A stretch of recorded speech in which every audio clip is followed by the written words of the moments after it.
suele ocurrir que los malos proyectos nazcan sin que nadie se ocupe demasiado en averiguar cuál es el mercado.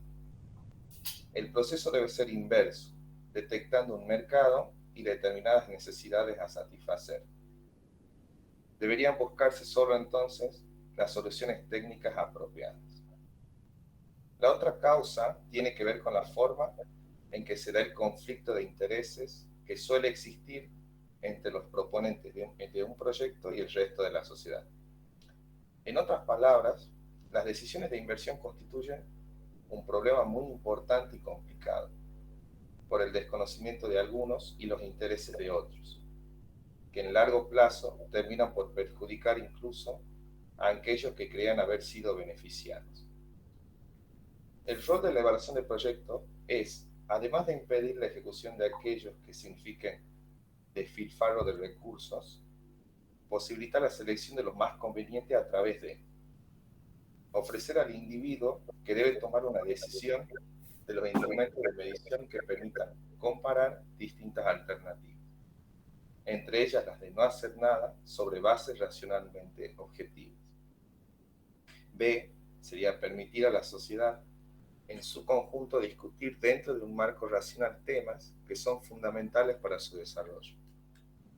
Y C, desarrollar una cultura económica en la que políticos, empresarios, sindicalistas e incluso el ciudadano medio tengan un lenguaje que les permita comunicarse.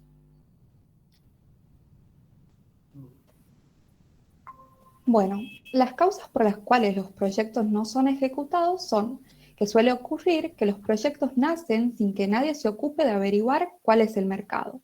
El estudio del mercado se deja para el final. Esto causa que el proyecto ya haya adquirido cierta inercia, por lo que se hace muy difícil de pararlo. Y los beneficios de un proyecto se concentran en un limitado sector de la sociedad. Este sector percibe los beneficios del proyecto, por lo que va a estar fuertemente a favor para que el mismo salga adelante. A continuación, los criterios para la asignación eficiente de los recursos para los proyectos son determinar si el proyecto mejora o empeora la situación actual, decidir cuál es más conveniente entre dos o más proyectos mutuamente excluyentes y, dada una serie de proyectos no excluyentes entre sí, decidir cuáles deben ser aceptados y cuáles rechazados. Hola, buenas tardes a todos. Yo voy a hablar sobre los requisitos para que un proyecto sea rentable. Bien, antes de que continúe, José, sí. Quiero referirme a algo de lo que acaban de decir ustedes. Si ustedes se recuerdan, en la primera o segunda clase vimos el modelo tradicional de economía que tenía 3 rectángulos. El primero era los recursos, el segundo los bienes y servicios y el tercero las necesidades. Y decíamos que los recursos, que tienen la característica de ser escasos, uno los tiene que aplicar en un proceso productivo y hacerlo de manera muy eficiente usando tecnología para de esa manera producir más bienes y servicios. Acá cuando hablamos de los proyectos de inversión se integra perfectamente con esa visión, porque justamente los proyectos de inversión hacen a lo que sería el final de los 3 rectángulos que hablábamos de el nivel de vida, el bienestar de las personas, porque los proyectos de inversión hacen a mejorar la calidad de vida y la inversión y además hacen al crecimiento del país, como bien lo señalaron en la primera transparencia cuando hablaban de lo que es la tasa de inversión y lo que significa la productividad del capital invertido. Entonces, la tasa de inversión es lo contrario del consumo. A mayor consumo, menos tasa de inversión, y a menor consumo, mayor tasa de inversión.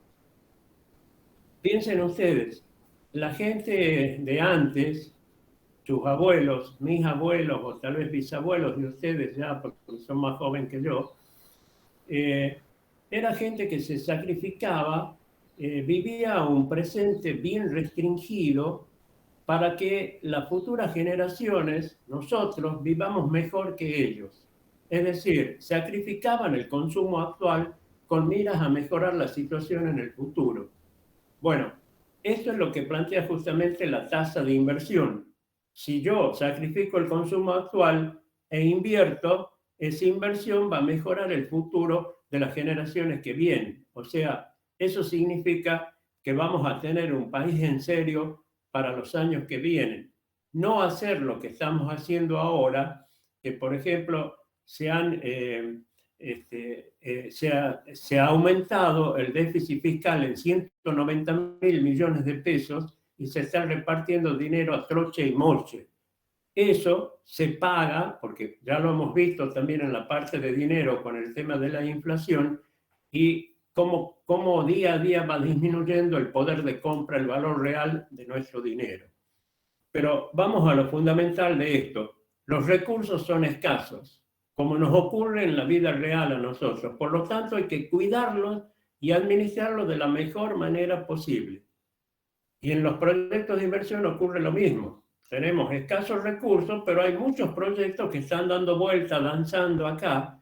Entonces tenemos que evaluarlo para saber cuál de ellos resulta más rentable frente a los demás para que allí pongamos los recursos escasos para financiar ese proyecto.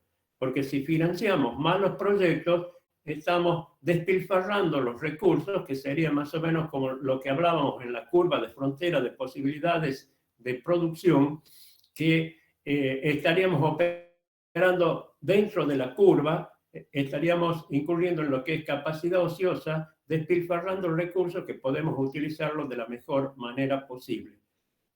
Esto que les dije es para que vean que todo en economía, todo lo que hemos visto, que parece aislado en la primera parte, en los conceptos fundamentales de economía, tienen mucho que ver con el desarrollo de esta parte, en donde ahí entendemos cuál es la razón del por qué debemos evaluar y de esa manera destruir, como bien se dice, para evaluar los proyectos, se lo hace con el propósito de destruir a los malos proyectos.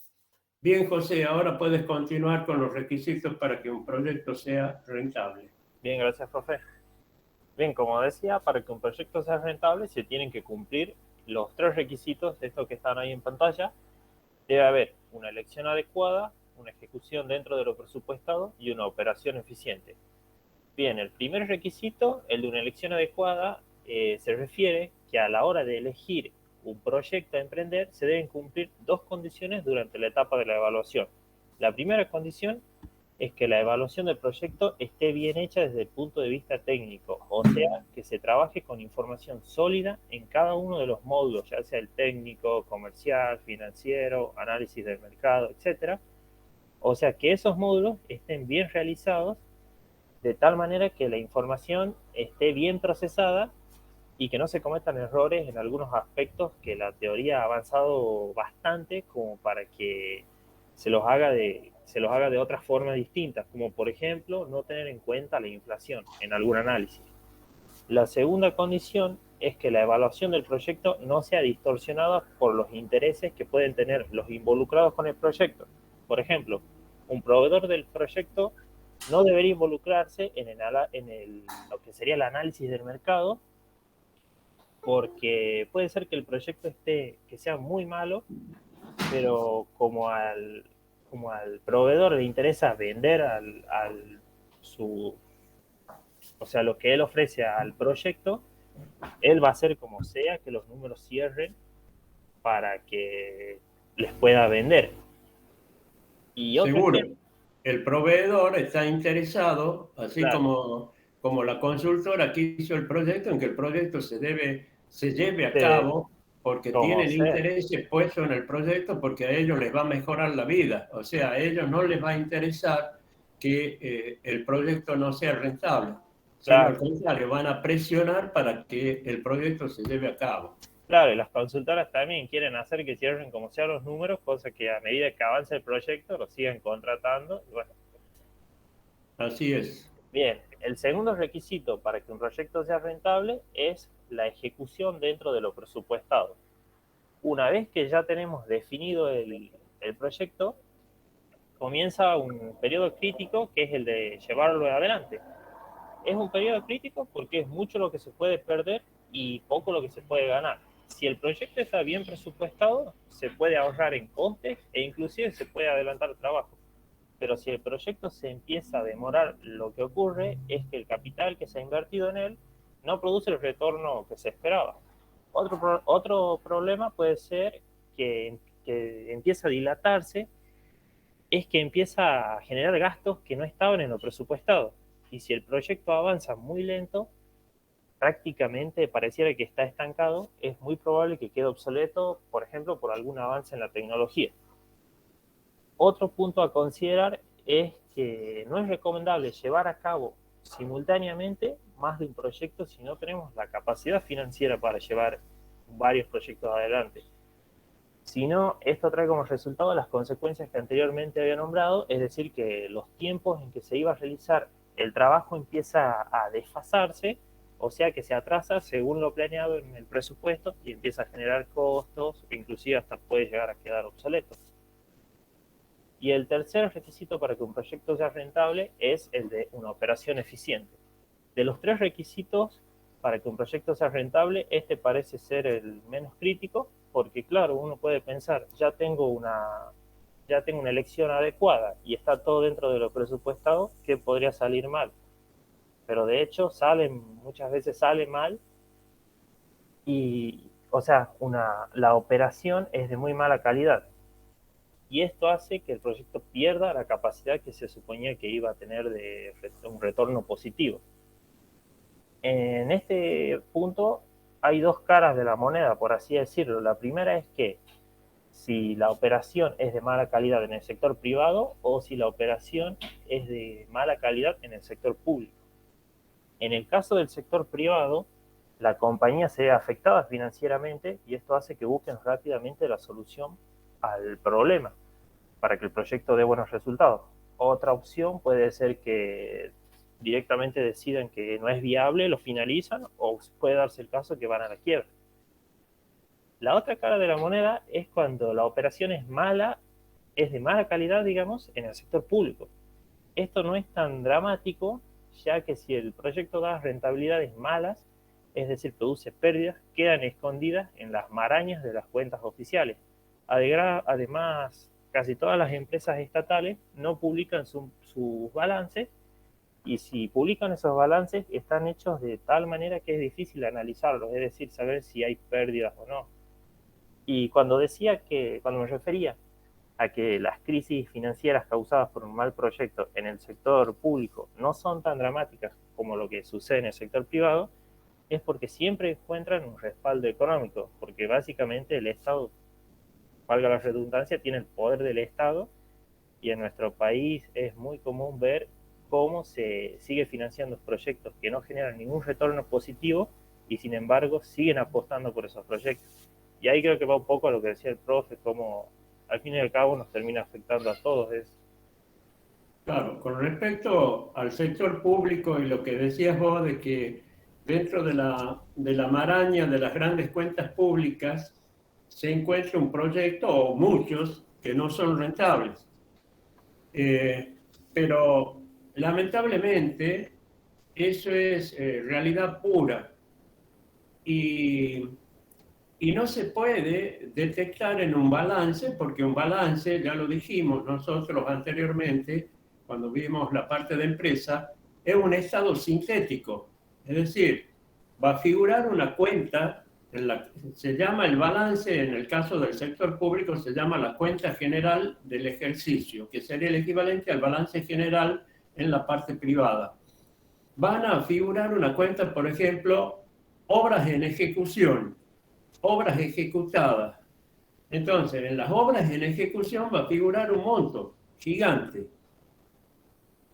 Naturalmente que para conocer cuáles son esas obras que están en ejecución en el país, necesitaríamos de la información que está en los registros y que está consolidada, es decir, resumida para que dé ese monto total.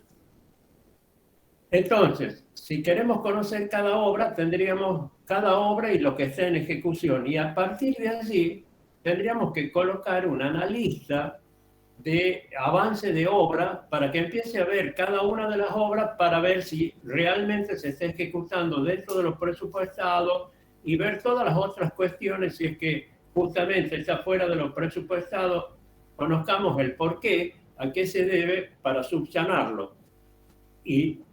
O de lo contrario, decir, bueno, esta obra no sirve avanzar más, así que por lo tanto la paramos y la dejamos.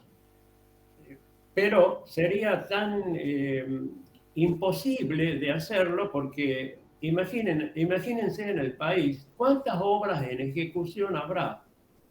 Y yo les aseguro que por lo menos debe haber 800 obras en ejecución en toda la geografía de la República Argentina.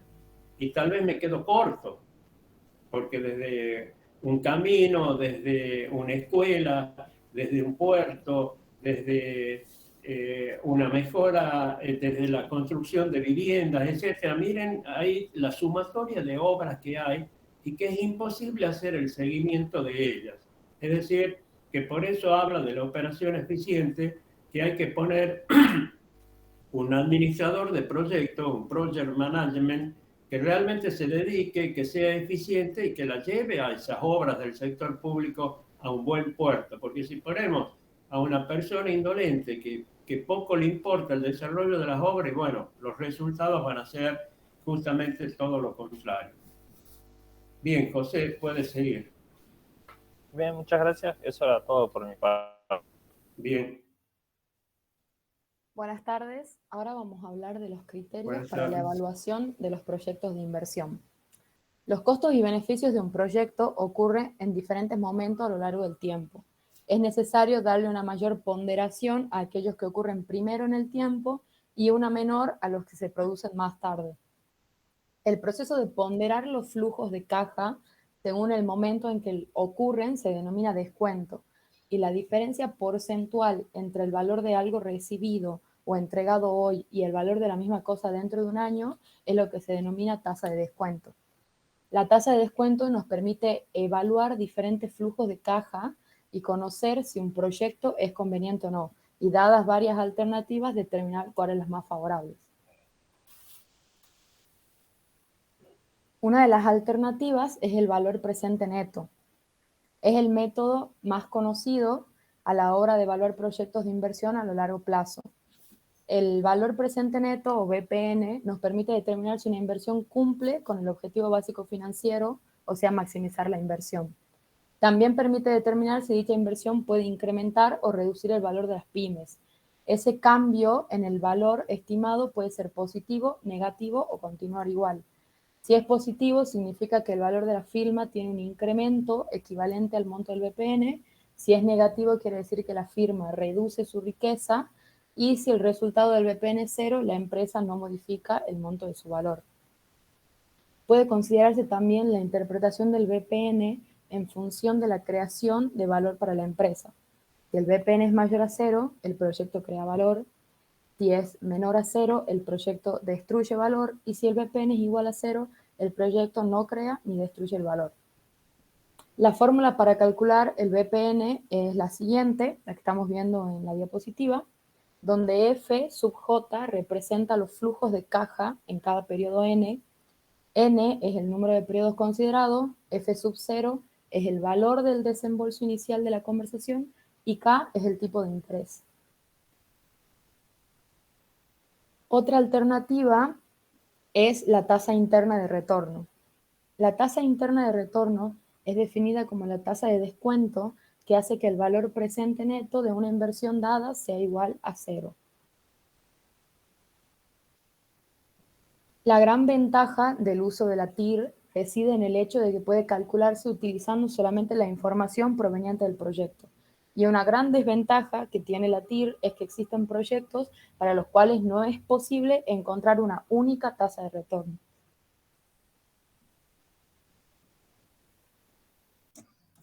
Buenas tardes, yo voy a seguir hablando de lo que hablaba mi compañera. También tenemos la relación beneficios sobre costos, que en este método se trabaja a partir de una relación R, que se obtiene dividiendo el valor presente de los beneficios por el valor presente de los costos, usando el costo de oportunidad del capital. El proyecto es aceptable si la relación R tiene un valor mayor que 1. Si se debe elegir entre proyectos mutuamente excluyentes, se optará por aquel que tenga un valor de R más alto. Este método tiene dos problemas importantes. El primero es cuando los proyectos son mutuamente excluyentes y tienen distinta magnitud, se penaliza a aquellos de mayor importancia.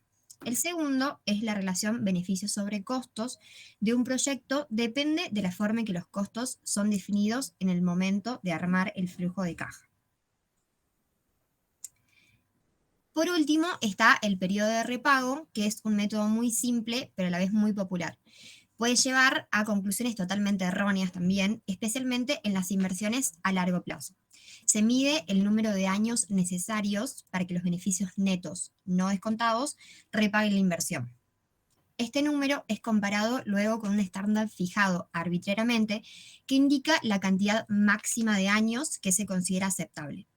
Solo las inversiones que ofrezcan beneficios suficientes como para ser repagadas dentro de este periodo resultan aprobadas. Y si se trata de proyectos mutuamente excluyentes, se elegirá al que tenga un periodo de repago más corto. Una versión más sofisticada de este método considera el número de años necesarios para que el valor descontado de los beneficios netos cubra el valor presente de los costos de inversión. Bueno, finalizando, explicaré cuándo los proyectos son instrumento de la política económica. Muchos países perciben objetivos de su política económica a través de la participación del Estado en determinados proyectos de inversión, como proyectos desarrollados directamente por el sector público, la creación de empresas mixtas, entre otros. Todos estos casos tienen en común el uso de fondos públicos. Ocurre que los criterios que se utilizan para determinar el empleo de fondos públicos carecen de sólidas bases teóricas y su aplicación lleva a errores y resultados conflictivos. Por lo tanto, es necesario encontrar una manera de medir en términos comparables la contribución que diferentes proyectos hacen a los objetivos de la política económica, para poder asignar de una manera eficiente los limitados fondos con que cuenta el Estado para estos fines. Cabe aclarar que, para alcanzar los objetivos deseados, el sistema de incentivos diseñado debe ser eficiente en relación con el fin perseguido. Caso contrario, se corre el riesgo de convertir buenos proyectos, desde todo punto de vista, en excelentes negocios para algunos de los participantes y una pésima inversión para el conjunto de la economía. Eso es todo, muchas gracias.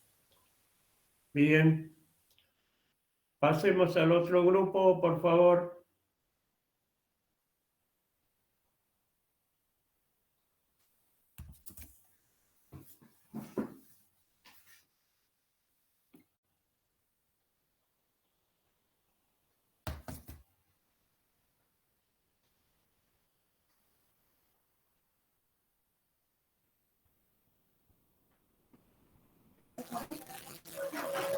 Buenas tardes, profe. Buenas tardes, Agustín. Nosotros somos el grupo 3 y vamos a hablar del análisis de costos y beneficios. Bien. Bueno, vamos a empezar por los diferentes puntos de vista, que es importante señalar que si bien el proyecto del que se trata es uno solo, los elementos que intervienen en la evaluación y consecuentemente en el resultado de la misma variarán según sea el punto de vista del cual se está haciendo la evaluación. En relación a cada proyecto, existen diferentes grupos de participantes, cada uno de los cuales quiere estar seguro de que su situación se verá mejorada como consecuencia del mismo. Es importante hacer la evaluación desde estos diferentes puntos de vista para poder entender el problema de una manera integral y eventualmente hacer cambios que permitan ir adelante a proyectos que de otra manera quedarían detenidos. Por ejemplo, supongamos un proyecto emprendido por el sector privado, cuyo valor presente neto es muy positivo desde el punto de vista del conjunto de la economía, pero que a causa de la gran presión impositiva resulta no rentable para el inversor. En este caso, el gobierno podría dar algún tipo de subsidio que permita al inversor privado obtener una rentabilidad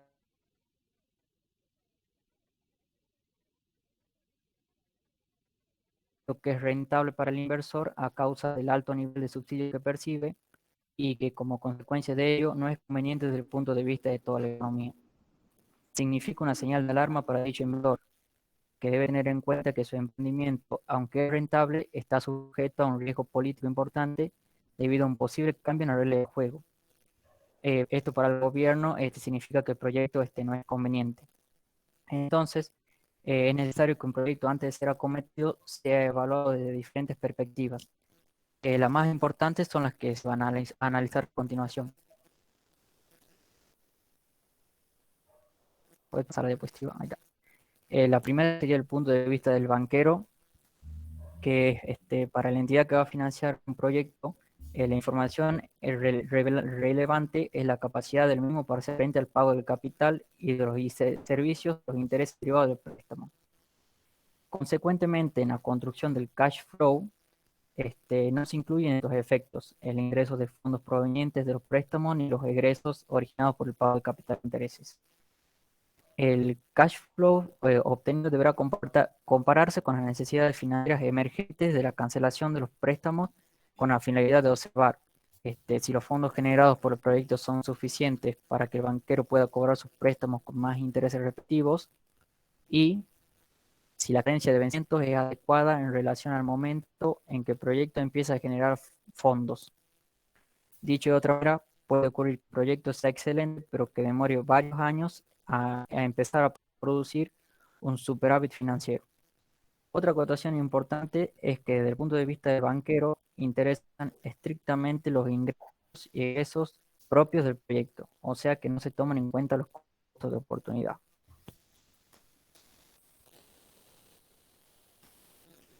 Se puede pasar la diapositiva. Por ejemplo, un ejemplo. En el caso de la explotación agrícola, puede ocurrir que los mismos agricultores ya estuviesen trabajando la tierra en otro tipo de producción y percibiendo un beneficio por ello. Este beneficio que se pierde al usar la misma tierra para otro cultivo es un costo del nuevo proyecto que desde el punto de vista del productor, es el costo de un nuevo proyecto desde el punto de vista del productor y sin embargo no es importante para el banquero.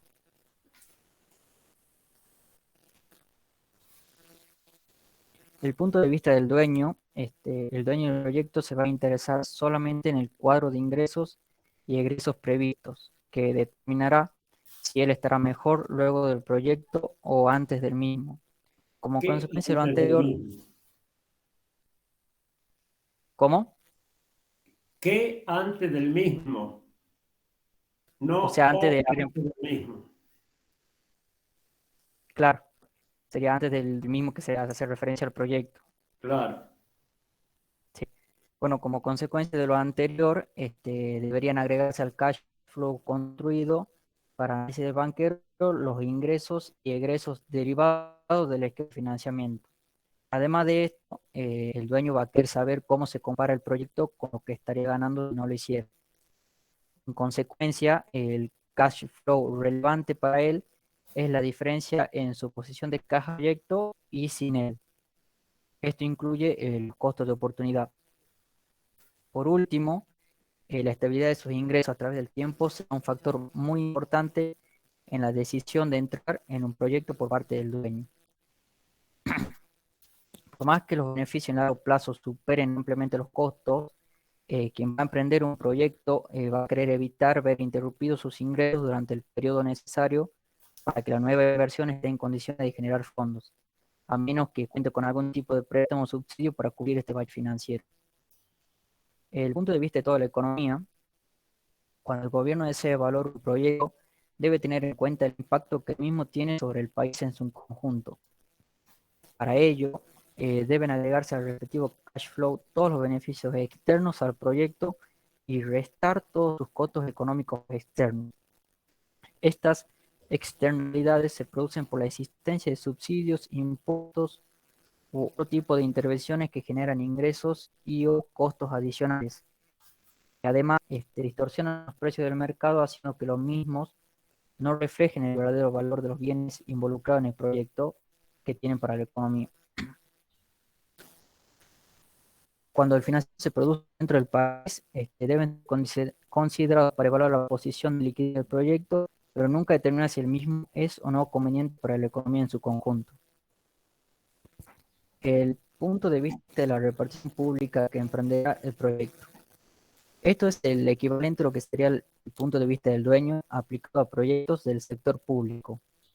Si bien en estos casos lo fundamental es la evaluación desde el punto de vista macroeconómico, es posible encontrar que un proyecto socialmente deseable sea incapaz de cubrir sus costos operativos cuando el análisis se hace usando precios de mercado, y que por lo tanto el mismo requiere subvenciones presupuestarias. Esta situación debe ser conocida y solucionada con anterioridad al lanzamiento del proyecto. De lo contrario, se corre el riesgo de que el mismo encuentre dificultades en su desarrollo debido a problemas de tipo financiero.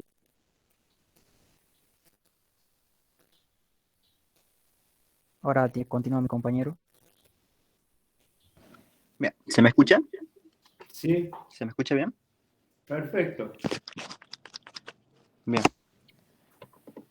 Etapas del análisis costo y beneficio. Bien. Yo tengo un amigo. ¿Se escucha?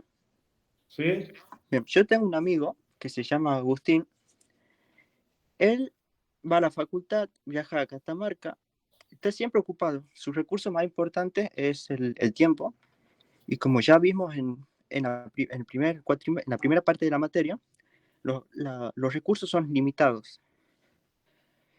Y él tiene un proyecto que es aprender alemán.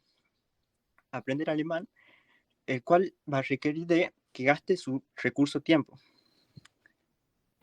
Y esto lo va a llevar a él a evaluar el llevar a cabo ese proyecto debido a que el recurso es muy limitado. Bien, de igual forma, cuando estamos ante un proyecto, lo más conveniente que podemos hacer es evaluar si conviene llevar a cabo el proyecto para no malgastar los recursos. Ya que son limitados, entonces no tiene sentido para qué vamos a llevar a cabo un proyecto sin analizar si va a tener éxito o no.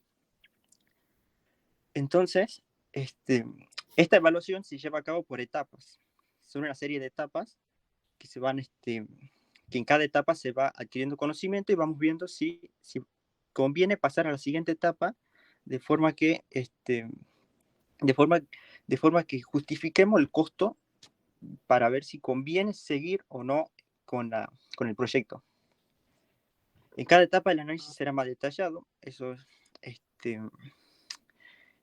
tenemos que tener muy presente, y otro dato muy importante es que tenemos que tener en cuenta en cada paso, tenemos que considerar los diferentes puntos de vista que mencionamos anteriormente en la primera parte de esta presentación.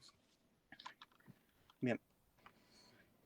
En la práctica, estas etapas no pueden, a veces, estas etapas no difieren demasiado. Y en algunos proyectos ni siquiera es necesario que se cumpla tal cual cada etapa. Es decir, que se lleva a pie de letra. Tenemos 4 procesos de evaluación del proceso de evaluación, que son idea y definición del proyecto, estudio de prefactibilidad, estudio de factibilidad y diseño detallado. Son esos 4 que vamos a definir a continuación. Idea y definición del proyecto. Bien, ¿cómo nace la identificación de una oportunidad de inversión? Bueno, puede nacer ya sea por estudios de gobierno en vista ya sea de una región o sector, puede ser por interés privado, o sea, sería por explorar una determinada posibilidad, o puede ser también por la necesidad de satisfacer una necesidad o un problema recurrente. Bien, una vez que sabemos esto, nos surgen preguntas que debemos responder, las cuales pueden ser de tipo: ¿cuál es el mercado? ¿Dónde están esos recursos? ¿Qué hay que hacer? Y cuando respondemos a esas preguntas, ¿cómo podría decirlo? Nos despeja la mente, nos genera un bosquejo y tenemos más abierto, entendemos más la situación. Bien. Y esto nos sirve porque de esta forma, si tenemos un equipo entrenado y con experiencia de evaluación de proyectos, podemos determinar si es factible o no continuar con el proyecto o dejarlo en pausa o directamente ni realizarlo. Y como remarco aquí que es importante que el equipo sea entrenado y con experiencia, porque si ponemos a cualquier persona, esta nos puede decir que puede ser factible cuando en realidad es muy probable que no sea factible. Bueno, ¿y qué puede pasar para que el proyecto no se deje de lado? Y puede pasar que el costo sea desproporcionado, es decir, que la relación a la calidad y la cantidad del beneficio que se obtiene no es bueno.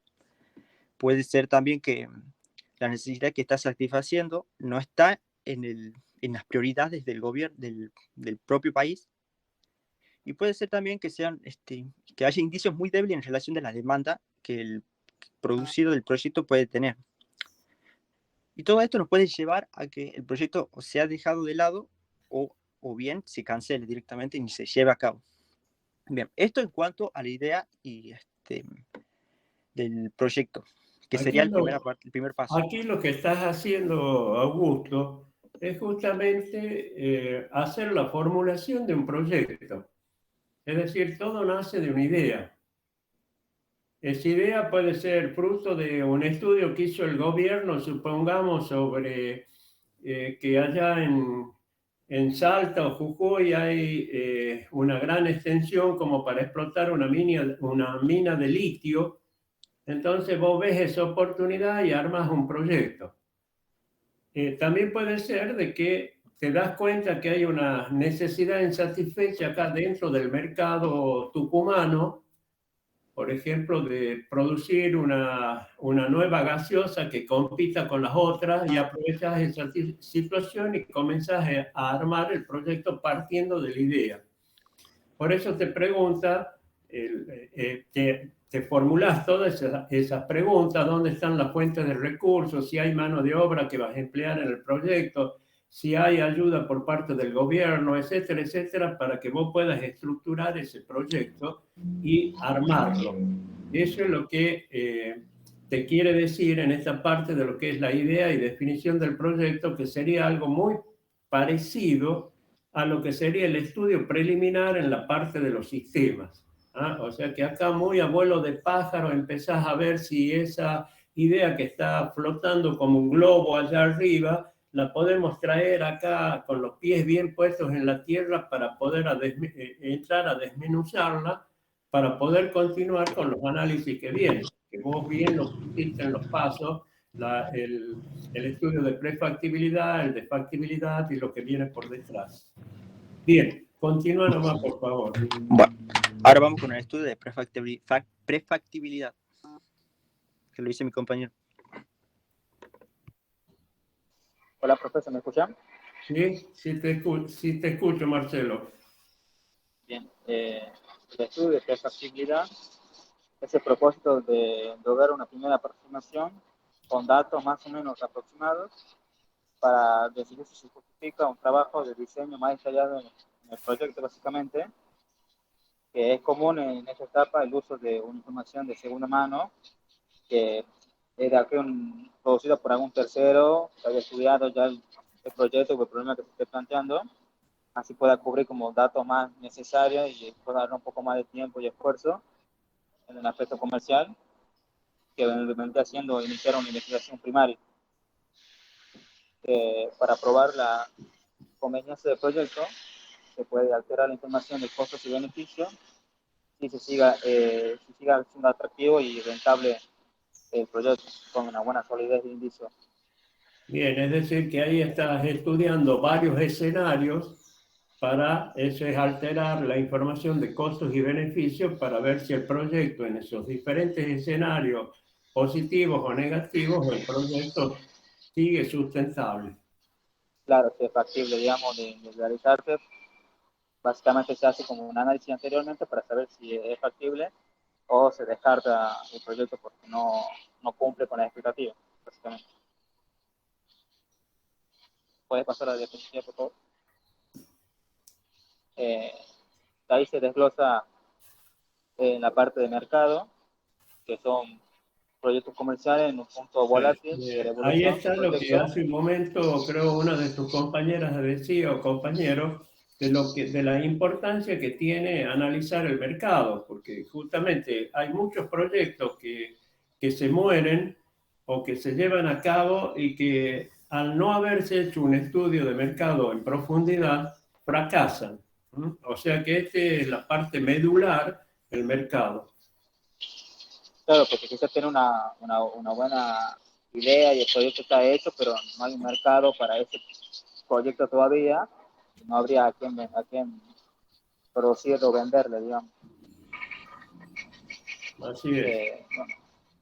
Bueno, acá intervienen aspectos como la evolución de la tecnología, o la tendencia de los consumidores y la acción de competidores, que a esto se le sugieren previsiones como la cantidad y precio de los productos a ser vendidos en competencia con productores de otros países, la cantidad y precio también de productos a ser vendidos en el mercado local, sin competencia con productores de otros países, o sea, lo que sería en el mismo país donde se sitúa el proyecto, impuestos, tasas, subsidios de cada categoría que sitúa el proyecto también, regulación del gobierno que afectan cantidades y precios de venta y el ciclo de vida que sería la espera de los productos. En la parte técnica es donde se proveen las salidas, que vendría siendo la cantidad y precio del fuente de aprovisionamiento de materias primas para llevar a cabo, o sea que debería situar tu proyecto donde vos sepas que se puede sustentar bien y poder hacer un abastecimiento correcto para poder producirlo. Requerimiento de mano de obra, también por categorías de costos y equipo necesario para la construcción y compras o alquiler de dónde conseguirlo. Está buena información de la vida útil del proyecto desde el punto de vista tecnológico y el impacto ambiental que este va a tener en términos de costes y cualitativos. Mira, el impacto ambiental que te estás refiriendo es lo que hoy acaban de pasarme por WhatsApp, un link de los primeros que dice miles de pesos muertos, miles de peces muertos a la salida en la desembocadura del río Salí en el frontal. Es decir, otra vez el impacto ambiental causado o por las citrícolas y seguramente que son los ingenios con el tema de la vinaza que tiran los cursos de agua, que es algo de que cuando se llevó a cabo el ingenio hace muchos años, no se hacía un estudio de impacto ambiental en términos de costos y también en términos cualitativos. Hoy es una exigencia que se debe hacer de respetar a ultranza porque estamos sufriendo ya las consecuencias del cambio climático, las grandes sequías, inundaciones, terremotos, etcétera, que hay en el mundo son como consecuencia del maltrato que estamos haciendo justamente con nuestra única casa, que es la tierra, y que hay que cuidarla.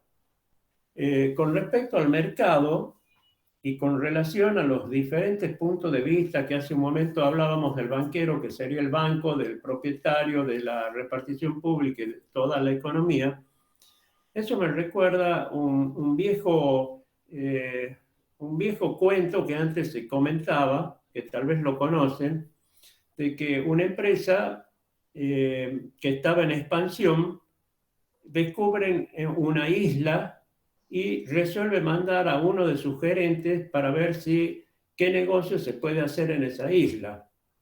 Ese gerente regresa de allá, la fábrica era una fábrica de calzado, regresa de allá y le dice, no, mire, al dueño, es imposible de que podamos vender un par de zapatos o de zapatillas porque toda la gente anda descalza allá. Bien, no conforme con ese punto de vista, este dueño resuelve mandar a otro gerente con una mentalidad proactiva. El gerente vuelve de allá y vuelve todo entusiasmado, no apesadumbrado como el otro, y le dice, miren, es una excelente oportunidad de negocios porque toda la gente anda descalza.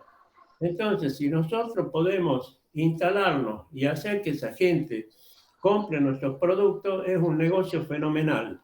Ahí tienen las diferencias que hay en las personas cuando miramos lo mismo y cómo opinan unos unas cosas y otros lo otro. Y eso es importante siempre tenerlo en cuenta, porque cuando estamos trabajando con proyectos, con números, hay que ser estricto en el armado y en el diseño de esto, lo mismo que con un programa, con un software para una máquina, para que no se preste, para que cada persona lo vea de manera diferente al mismo tema.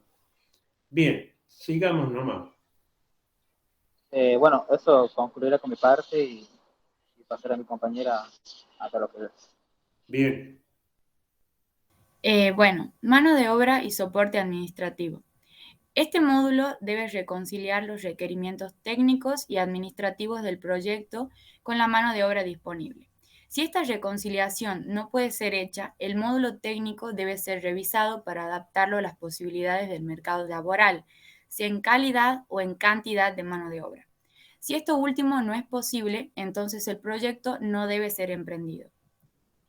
Financiero. Si estamos en un proyecto del sector privado, este es el módulo más importante, porque en él se resumen las variables comerciales y técnicas que se detallaron en módulos anteriores y que permitirán determinar la rentabilidad de la inversión.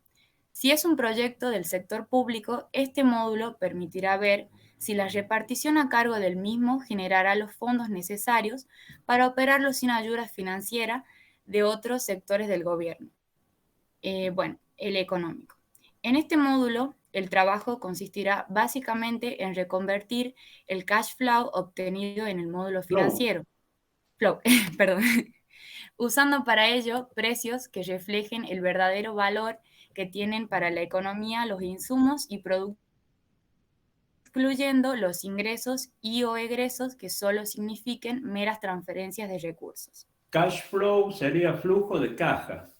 Bien, bueno, el distribucional. En este módulo se analizará el impacto social del proyecto producido, no ya por cambios en el ingreso nacional, sino por el efecto que el mismo pueda tener sobre determinados grupos en la sociedad, dado que en un proyecto no beneficia a cada uno en forma proporcional.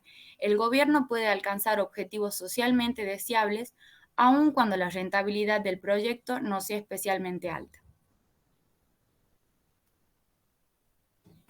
Ahí tienen en el módulo distribucional, es justo el caso de cuando fue un proyecto de inversión que se llevó a cabo en Tucumán, que fue Papel del Tucumán, la instalación de la papelera allá en Lules. Es decir, desde el punto de vista distribucional, favorece a un determinado sector de la sociedad, los que viven en Lules o en zonas aledañas, y desfavorece al resto, a los que no vivimos en esa zona, y también por la contaminación que no respecta el impacto ambiental que debiera la fábrica respetar. Sigamos. Bien, buenas tardes. Ahora voy a hablar del estudio de factibilidad. El estudio de factibilidad es un instrumento que sirve para orientar la toma de decisiones en la evaluación de un proyecto. El propósito es identificar a las variables claves de las cuales depende el resultado del proyecto, y para eso se realizan distintos análisis, diferentes análisis. ¿Qué sucede si hay inflación? ¿Qué pasa si aumentan los números de costo de inversión? ¿Qué pasa si el precio de venta disminuye? Etcétera. Con las variables que más afectan el resultado final se tiene que trabajar más minuciosamente para mejorar la información que podemos obtener de eso. Pablo, antes de que continúes, Sí. faltaba cerrar el módulo anterior, que cuando habló tu compañera sobre la parte distribucional, que sería el último punto, hay que decir de que al llegar a ese punto hay que tomar la decisión si el proyecto resulta sustentable y factible para continuar adelante. Porque si luego de haber hecho todo ese análisis, que es el estudio de prefactibilidad, y el proyecto no resulta rentable, por lo tanto lo dejamos de lado. Porque ahora vamos a pasar a esta parte que vos estás refiriéndote, que es el estudio de factibilidad, en donde todo cambia, diríamos, porque se lleva a un mayor grado de profundidad la información y otras cosas que vos vas a hablar. Continúa nomás, Pablo. Así es. Bueno, estaba hablando en las partes de las variables más importantes, y que tener un cuidado más minucioso para obtener una mejor información de eso. Con esa información que se obtiene, se la tiene que comparar con otras fuentes para ver si puede ser rentable o no, y si la información es buena o menos confiable. Es también conveniente, con el estudio realizado, poder conversar con otras personas que puedan ser potenciales clientes, fijarse la situación en los otros países, etc. El final del estudio de factibilidad es clave en la evaluación, ya que si se pasa a una nueva etapa es difícil detenerlo o ya no puede ser conveniente. Entonces, del estudio de factibilidad se puede esperar abandonar el proyecto porque no es suficientemente viable, o bien mejorarlo y elaborar un diseño definitivo teniendo en cuenta todos los análisis que se van haciendo. Para hacer un correcto estudio de factibilidad se tienen que considerar distintos estudios o análisis de factibilidad, distintos tipos de factibilidad. En primer lugar tenemos la factibilidad técnica. Este aspecto va a evaluar si la infraestructura técnica que posee la empresa es favorable y eficiente para el proceso de negocio. También se tiene que evaluar si las personas tienen los conocimientos necesarios o suficientes para utilizar todo el equipo o el software necesario. En segundo lugar, tenemos también la factibilidad económica. En cuanto a la factibilidad económica, se debe realizar un análisis exhaustivo de la relación costo-beneficio del negocio o del proyecto y sopesar ambos aspectos. O sea, si los costos son mayores que los beneficios, sería mejor no desarrollar el proyecto. Pero ahora bien, si los beneficios son mayores a los costos, es mejor implementar el proyecto, ya que se vuelve menos arriesgado. Por otro lado, tenemos la factibilidad comercial, que esta en la parte comercial se determina si existe una potencial posibilidad de que exista un número adecuado de clientes. Es decir, se va a analizar si hay clientes suficientes y si estos clientes están dispuestos a consumir o utilizar productos o servicios que el negocio ofrece.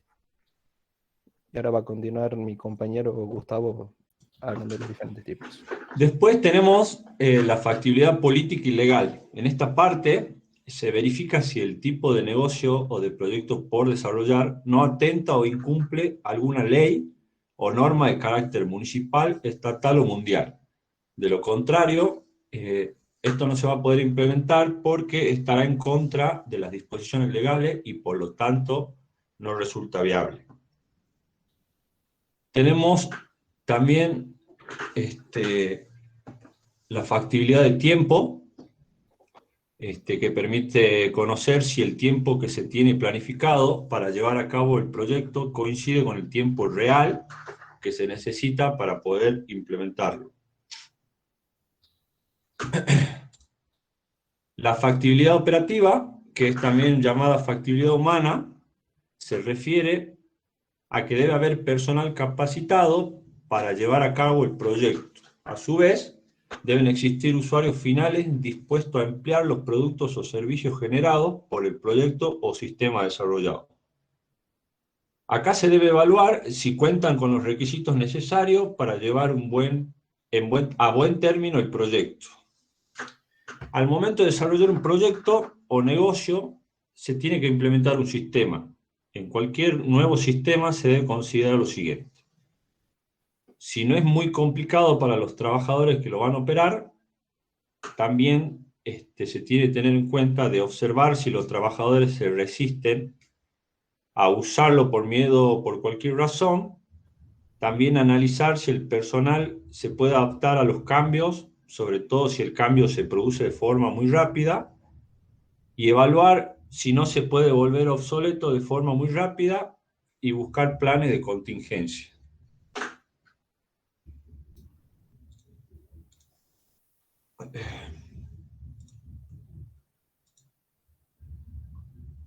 Como conclusión de este estudio de factibilidad, este estudio de factibilidad es importante antes de que una empresa eche en marcha un nuevo negocio o proyecto, debido a que permite saber si es posible realizarlo o no.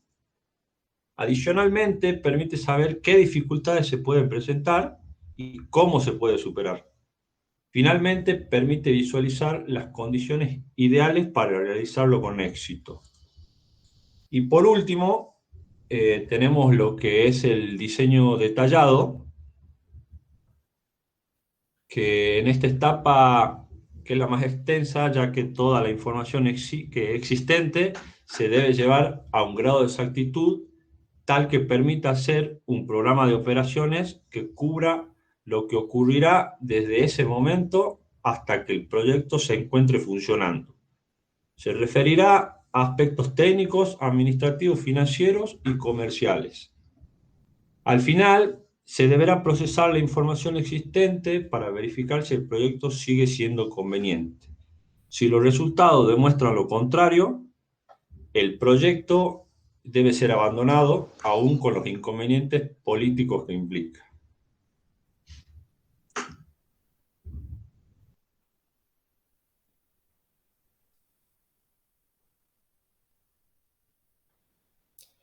Con relación al estudio de factibilidad, hay parte de lo que han expuesto sus compañeros que está más adaptado a lo que es un proyecto de implantación o de diseño del nuevo sistema, que está bien que así sea, pero debieran haber seguido el texto de Blanco porque se adapta a cualquier tipo de proyectos.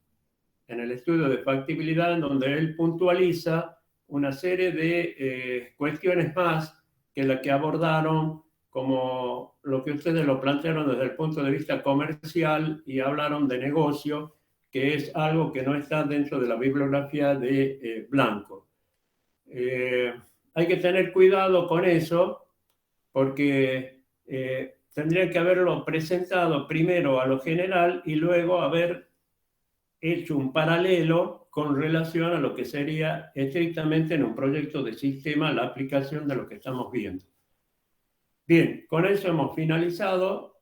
Ahí puse en el grupo en el grupo de WhatsApp, no en el grupo, hablemos de cuál grupo, el grupo de WhatsApp, el grupo que resta de exponer, creo que es el grupo 5, lo debe hacer recién el día miércoles 20 de octubre. Las razones son de que el viernes que viene no tenemos actividad académica ya que es feriado, y la semana que viene, tanto el día 13, que es miércoles, votan los graduados en la facultad, tenemos elecciones. El día 14 votan ustedes, así que están invitados a emitir su voto y a elegir de la manera en que lo consideren conveniente. Día jueves, recuérdense, la elección es desde las 10 de la mañana hasta las 22 horas. El día viernes votan los docentes. Entonces, 13, 14 y 15 no tenemos actividad desde el punto de vista de clases, de economía. Recién en la semana siguiente, la semana que va del 18 al 22 de octubre, sí tenemos actividad. El 20, por lo tanto, expone el último grupo, que es el 5. El viernes siguiente, que sería el 22, no vamos a tener ningún tipo de actividad. Y la semana siguiente vamos a tener la recuperación del primer parcial, y de ahí les voy a informar, vayan viendo ya los temas del segundo parcial, cuándo va a ser el segundo parcial, para ir completando ya el tema de las evaluaciones, ya que con esa última clase ya hemos cubierto todo el programa de la materia. Bien, que tengan una feliz terminación de jornada y nos veremos la próxima dentro de 2 semanas. Hasta luego. Hasta luego, profe. Chao, profe. Hasta luego, profe. Nos vemos. Chao, profe. Chao, chao.